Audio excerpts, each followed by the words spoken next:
Hello, I am Maggie Bain, and I will be telling the incredibly true story of Paul Charles Morphy, worldwide chess champion.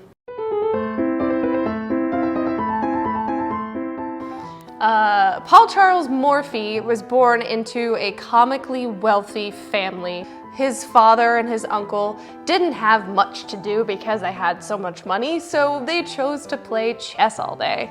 Eventually, little 8-year-old Paul Charles Morphy, he learned how to play chess just by watching his father and uncle, which is pretty impressive. By the time he was 12, a traveling Hungarian named Johann von Habsburg, which was probably not his name, he came to visit young Paul Charles Morphy. He persevered and actually won over the crowd and won the game. He looked at Johann and said something probably cool, like, "Hey Johann, checkmate," or like, "Hey Johann, I'm hungry for victory," and then won. When he came on Spring Hill College's campus, it was crazy. One day, a man came up to him, serious man. His name was John, probably, and he said, "Hey man, I got something crazy to show you." And he took him to Stewart Field, in fact, which at the time was being used for a front for an underground board game gambling ring. Other board games like Chutes and Ladders, Monopoly, and he opens another room, and there in the back is the chess room. So John turns to Paul, and it's a very intense situation, and he said, "Hey man, what do you think?"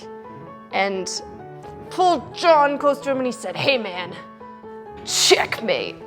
So this led to an intense administration raid, and they came in and they were like, "Hey man, this is a raid," and in a much more intimidating way than that. People were pushing each other out of the way.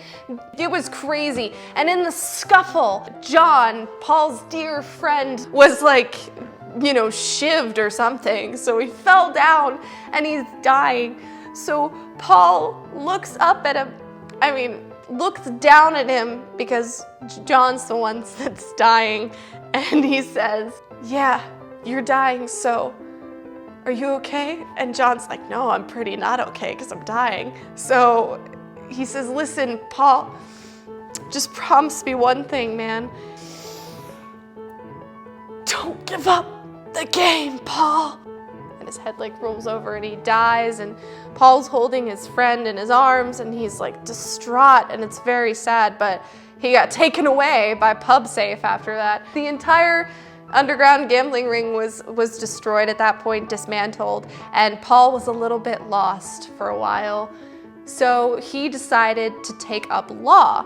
But as it turns out, he was an incredibly bad lawyer. After a long and horrible law career in which he probably should have just been playing chess still, he eventually died in a bathtub. So, on the top of his game at the age of 12, came to Spring Hill College to participate in an underground board game gambling ring, and died in a bathtub. True story.